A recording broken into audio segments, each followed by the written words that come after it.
Have you ever looked at your family and thought, what happened to us? How did we go from connection to stress, tension, distance, even silence? Families are supposed to feel cohesive and feel like home, but for many people, they feel like pressure, unspoken tension, miscommunication, and even emotional detachment. And sometimes the pain keeps repeating itself over and over again. On this episode of The Bad, the Ugly, the Good, and Healing You, we're going to be talking about what's wrong with our families. We're going to be looking at how we can understand the stress, the disconnection, and how we can heal our homes. Coming up next. He placed this voice within me, and I'm answering his call.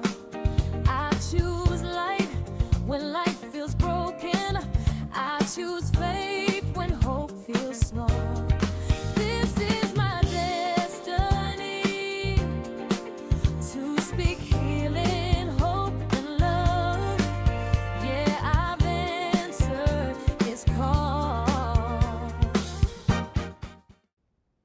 Welcome back to The Bad, the Ugly, the Good, and Healing You. I am your host, Dr. Janita Griffin, also known as Doc G, and I am so glad to be here today. I am so glad that you are with me because today we're going to be talking about a hot topic. We're going to be talking about something that happens to be real, something that's personal, something that many people are experiencing and struggling with in silence, but we're not always talking about it. What's really going on with our families? And more importantly, how do we begin to heal? We're going to get right to it, starting with the bad. The bad is the family stress, the disconnection. And there are so many reasons as to why this could happen. But I feel like the family has so many pressures today that they didn't really have before. The family system has, so much financial stress, the work life imbalance. It takes two parents now to pretty much work outside the household. You cannot really survive on one income, one person working in the household nowadays. It is causing to where the children are pretty much either in daycares, or even if you have a parent who's working from the home, you're still not able to put into the children with homework and everything because you are still working. Now, so many people take that for granted in that they think staying at home, teleworking or telehealth, they think that that is easy, meaning you're not really working or doing very much. But truth be told, it's like you're doing so much more because you seem to have so much more work to do than if you were in the office doing a 9 to 5. So the family pressure with two people having to work and with the financial stress is one of the leading causes as to why there is so much pressure with our families. Work life balance, that included with the financial stress. The parenting demands, there's so many parenting demands. Children are, at least post COVID to me, I have I have a 29-year-old now and a 25-year-old. That's my first set. I call them my young eggs. And I have another set. We went back and I have he's 19 years old now, and I have a 16-year-old. And they are vastly different. Like I call them my old eggs, meaning I always wondered, my mom, I am one of eight. And my mom was kind of like always like on point from me to my oldest siblings, always on point, where she was just like on us about our grades and just was very, very present. And not to say that she wasn't present with my younger siblings, but she let them get away with a lot of things. And I would wonder, like, why are they getting away with so much? Whereas we couldn't do those things. And I didn't understand it until recently, where I feel like I've been tired also. And I feel like There's a reason why you're supposed to have children when you are at your younger ages, because in raising, my teens now, they're good kids, but you still have to be present and on them for doing certain things, particularly school and stuff like that. And I just find myself to not want to be, so focused on that. I find just graduate, do well, let's get in college, and just simple as that. And whereas with my older kids, I was like, all right, 3.5 and above, that's what we want. Now I'm just like, graduate, get your 3.0 and just let it be that. I say that to say there's a reason why you're supposed to have children when you're younger. And that's because you have the vibrant, the energy to deal with them and just to be present with them as they age. And as you age and get older, you get tired, your body starts to slow down, and you don't have as much energy to focus on the little things that you once did with my older kids. So, the parenting demands social media comparisons, families looking, or the children, or even the spouses, they're looking at the families on social media and saying, well, how come my family isn't like that? How come we're not dancing, doing TikToks? And how come we're not making moves like the way a lot of social media families are doing? And so, again, that's a pressure for a lot of families that didn't exist before social media. Emotional burnout, and that's what I was speaking about, in terms of as you get older, you get tired, you get fatigued, and as you age, you are supposed to be looking towards retirement. You're supposed to be looking at traveling, relaxing, but many of us are finding that is not happening. For me, I have teens, and so I still have kids in the house, whereas, a lot of other my friends, their kids are adults, like my oldest sets, and they're out of the house. But it's an emotional fatigue that kind of happens, and it's a burnout. It's a lot of coddling and a lot of assisting that, I find that I have to do with my youngest. So I say that to say that we have to just kind of look at how we can balance that work life balance and how we can go about parenting in such a way where we are allowing them to build autonomy as they age, to where you don't have to be there as much. And when we get to episode 14, we're going to talk about what we have as a new concept. It used to be called helicopter parents, but it's called bubble wrap parents. And we're going to be talking and diving into that a little bit more in detail as to finding that a lot of us, me included, with my youngest anyway, that we are doing a little too much for our kids. And so as they age, they don't have that autonomy that they need. Okay. We are busy trying to survive. And that's what I was talking about. We're busy trying to survive, but not always taking that time to connect, not taking that time to have those family dinners as you're supposed to together, not taking the time to have those family vacations that you used to. And that can play a role in many factors, particularly financially, not having the finances to do the way you once was able to do because of so much has gone on. The cost of living has increased with the family nowadays and to live in general. So you don't have the funds, the financial means to do the things such as planning the vacations that you once was. And those are things that are very important because it builds cohesiveness. And not to say that you can't plan vacations with something with lower costs financially, but that's an issue for many people. Okay. Communication, another cause is the pressure in family is communication breakdown. And I feel like this is one of the biggest issues in families today, and that is the communication. We see families where they're talking without listening, They're reacting instead of understanding. They're shutting down instead of opening up and sharing with one another. And people live in the same house, and it's isolation, it's emotional detachment, it's feeling like they are emotionally miles apart. And I say that to say, working with families on behalf of adolescents or what have you, it's a lot of disconnection where kids are now off like on social media, or they are playing video games, and they're not connecting and bonding and doing things with the family that used to take place in the household.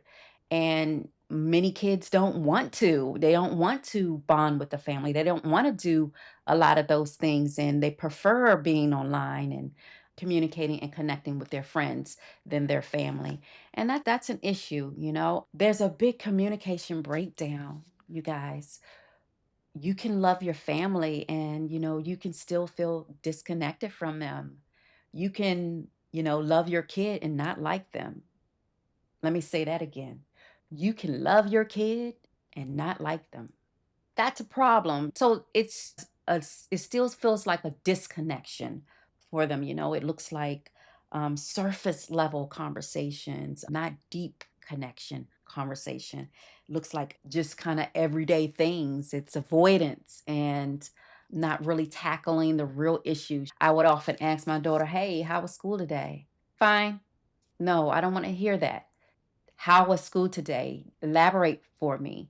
Is there anything that you've had to go through in class today that you had any difficulty with? Is there anything that may have happened with your friend group that you felt a way about?" Just kind of getting into further elaboration to where they cannot just answer yes or no. And we have to just kind of start doing that to build ties with them. Feeling unseen or unheard, many family members disconnect because they feel unseen and they feel unheard. And over time, that distance grows, and it grows to where it's silence and isolation. And they're off in their rooms for hours and hours and hours at a time. And they don't only come out to eat. And that has to change. I said before, that is something that can look like depression when you have kids isolating that way. And it's a problem. We have to change that. And so part of that, I suggest, is to being intentional with talking to them and knocking on that door and going in the room and talking. You got to be intentional. Okay. And we'll talk a little bit more about that when I get to the good. There are generational patterns. And this ties to a lot of the emotional trauma. Many families are not just dealing with present issues such as the way of the world today and finances. They're dealing with, again, the past ones, that emotional trauma I was talking about, and where it's passed down. And if my mom is parenting a certain way, it's because she learned it a lot, oftentimes from her mom.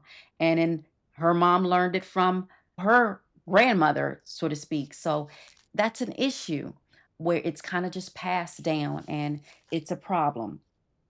Unhealthy coping styles. Oftentimes, having the unhealthy coping styles is something that is a pressure on many of the families, and they don't deal with.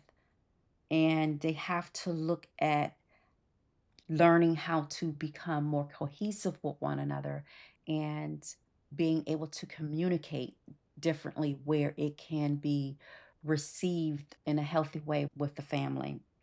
Emotional suppression, many times there are families that are walking on eggshells with one another. The tension may be so thick in the house where you're just avoiding each other.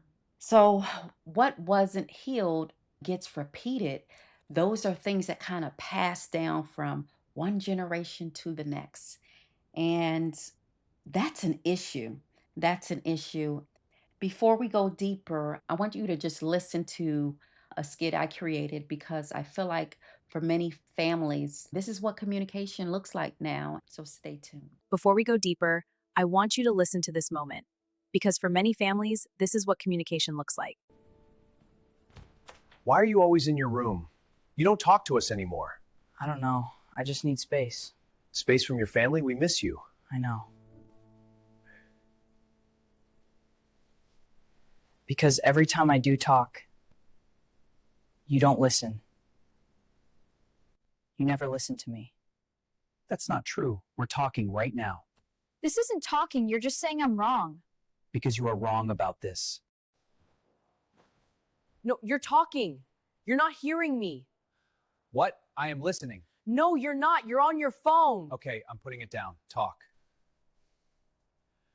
Well, maybe if you said things differently. See, that's what I mean. You don't even let me finish it. You already think I'm wrong. I heard. What's going on? Because nobody hears me. I feel like I'm just here, but not actually seen. We didn't know you felt like that. We didn't know you felt like that. See, they were talking, but they weren't hearing each other. Many families don't have a communication problem, they have a connection problem. Okay, moving into the ugly. The ugly is what happens when families don't heal. When families don't heal, there are several things that can happen. Let's start with when there's unresolved conflict. When issues go unaddressed, they don't just go away, they're not just swept under the rug. They can develop into resentment, bitterness, emotional walls go up. People start to protect themselves instead of protecting the fact that they have to connect with this other person. So people start to protect themselves. Two, emotional burnout. Many people feel exhausted in their own families. You have certain family members who are always giving, always fixing things, always rescuing other members of the house. And they're always kind of like the strong one. And they're so busy helping everyone else, but who checks on them? So emotional burnout comes into effect if people are not agreeing to share the load. And that brings me to role imbalance. In many families, roles become unhealthy. You know, you always have one person who is over functioning and doing everything, and you have another person who is avoiding responsibility and kind of always back in the cut. One person becomes a peacemaker while another person is in an actual problem. And people lose themselves trying to maintain the family, trying to keep their family together when it is unhealthy. Okay. Avoidance and silence. Now, the ugly truth is that many families don't talk about what really matters, what actually matters to them. You know, pain goes unspoken and people's emotions go invalidated and boundaries are unexpressed. And it becomes normal to have silence in the home. Walking in the home is like walking into a serenity environment, but not the serenity for real, because there is tension built up. Just because you're not saying anything to each other doesn't mean that there is not tension in the house. Okay. The impact on mental health. So when you have families that have not healed, when the family dysfunction goes unaddressed, this impacts and leaves residual effects of family members developing possibly self-esteem problems, anxiety problems increase, depression. For most children, they may grow up to have an unhealthy attachment style. And if you have, all of this going on, people begin to question their environment because their environment was not healthy. So, if that is the bad and that's the good, the question becomes, is healing even possible? And before I get into saying yes, because it is, becoming to the awareness should take place first and foremost. Once you know you are aware of the problem, you can always go about taking action and putting in a plan to fix it.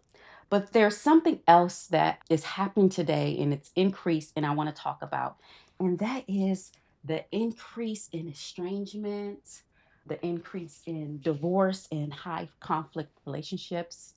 There has been an increased rise in families of estrangement. More adult children are becoming distant or completely disconnected from their parents. And it's not because they don't care, but oftentimes it's because something in the relationship is too painful to continue and it hasn't been healed.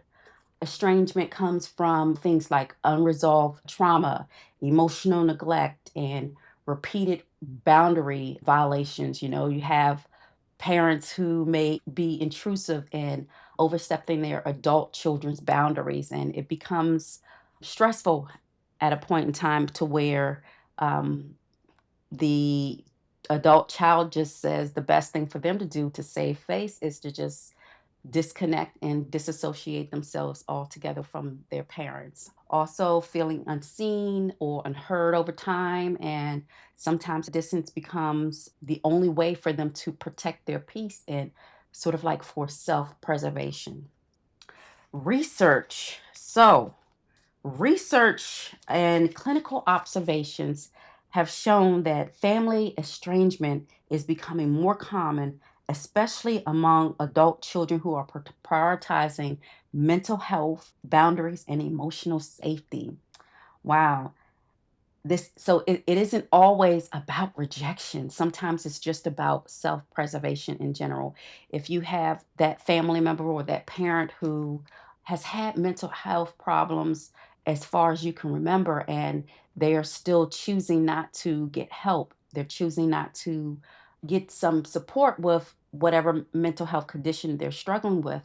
And it comes to a point where a lot of the adult children, they get fed up and tired of it, and so in order for them to self preserve, they have to just set their boundaries, and most often it is cutting the line with that parent, be that the parent is struggling with addiction or mental health condition.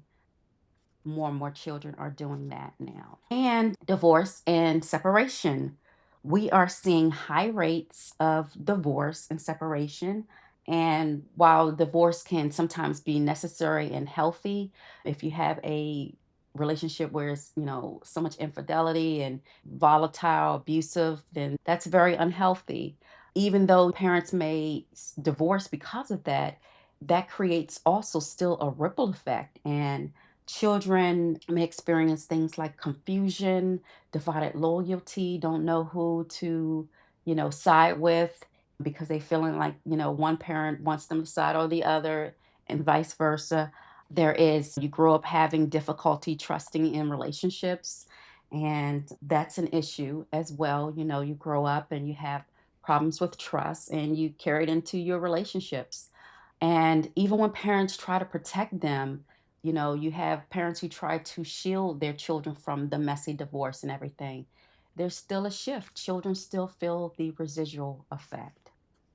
High conflict, high conflict dynamics. And this is when families are together, but they still live in constant conflict. Even though they're together, they may not be cordial, cohesive, and it's volatile all the time. And they decided not to divorce or separate, and the children are constantly going through the ups and downs of the marriage and the relationships. And there are things that develop through that where you have constant conflict and the parents are choosing not to divorce, tension, there's always arguing, passive aggressiveness in the house, emotional instability. It's like a roller coaster with the parents' behaviors, and it's very scary for children. And it becomes where the environment feels unpredictable and unstable, and children pick up that energy and they carry it as they grow in life, and parents don't understand how their children evolve into not being able to sustain a relationship because they have trust issues or not able to have even healthy friendships because of it.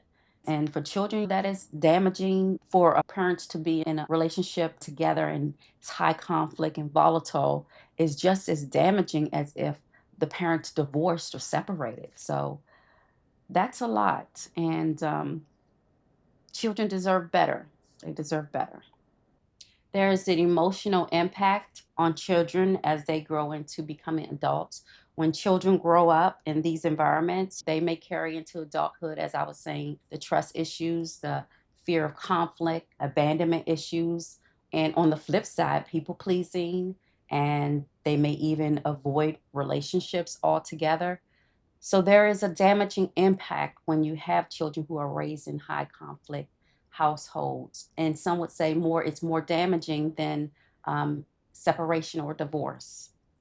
And then we see it show up later in life as relationship struggles, emotional walls are built up, and repeated unhealthy patterns with their friends in their intimate relationship. And the hard truth is that many families are not breaking because they don't love one another. They are breaking because there is no repair. There's no resolve in what's going on in the household. No communication, no accountability, no healing. There are so many things that go about in a household when it's toxic and dysfunctional. But I do want you to understand that just because your family is fractured doesn't necessarily mean that healing isn't possible. Reconnection is possible. Boundaries is possible to set. Growth is possible. Family cohesion is possible, but it just requires something that many families try to avoid, and that is the honesty, the accountability, and the emotional awareness that you must have. And this is where the healing begins, not by pretending everything is okay, but by finally addressing and speaking about what has been avoided all along. Okay? Getting into the good. The good is healing families and breaking the cycle of discord, disconnection, conflict in the household.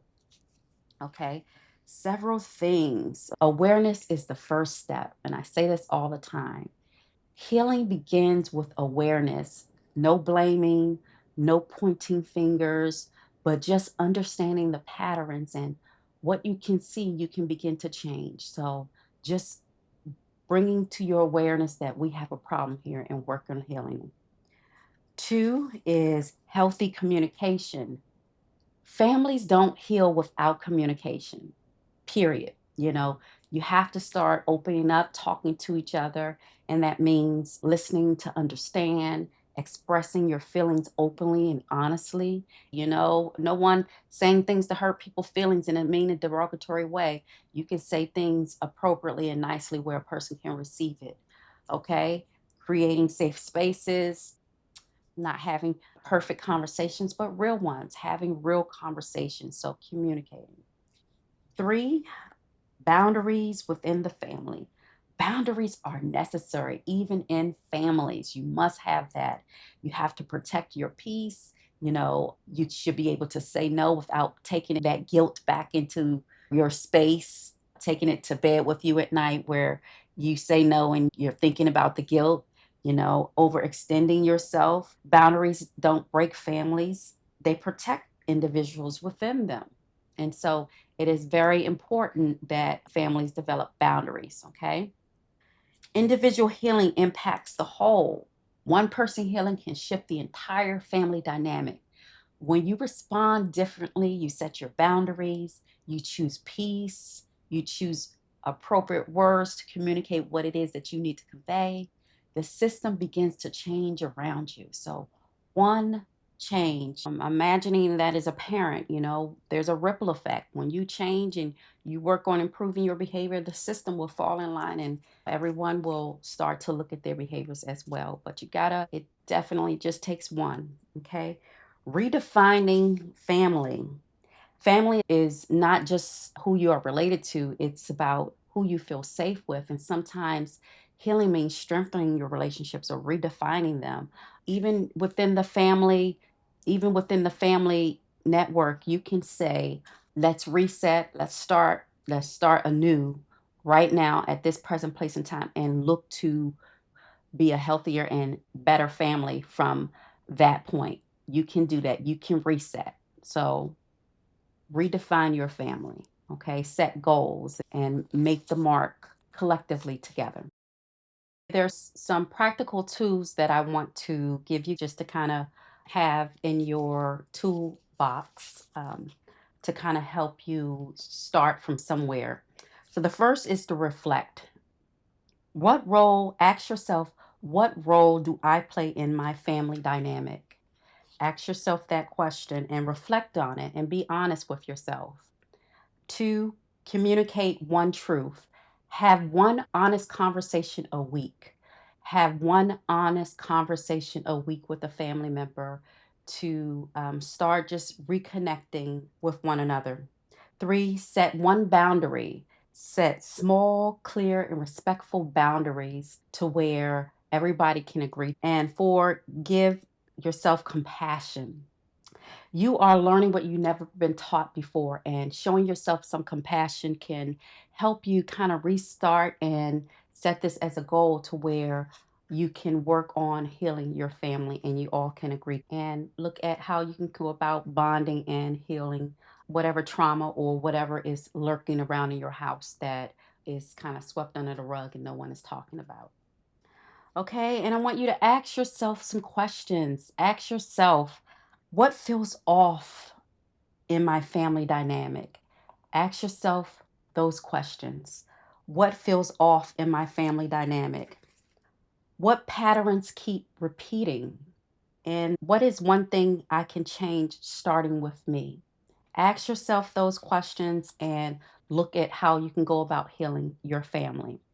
And so, in closing, just a quick note just to say that, families are not perfect, but they can grow and they can heal. You can always reset from where you were. You can always agree to want to heal and want to build the family back together. You all can agree on that and start working towards that so that you can feel happy and comfortable when you go home to where you are not walking on eggshells and home as being another place of tension and stress. Okay. So, that said, in episode 14, I'm going to be focusing on parenting young children and probably more like teens in the family household and what that can look like, what type of stressors you can have, and how we can go about rebuilding communication so that we can look at healing our families. Okay. But as we all know, healing doesn't happen overnight, but it begins with awareness, intention, and courage. So you have the power to make that move, take that first step towards healing your family. Okay. That said, I thank you for being here with me today. I'm Doc G, and this is The Bad, the Ugly, the Good, and Healing You. Love you, be good to you, and expect great things for you. Until next time. He placed this voice within me, and I'm answering his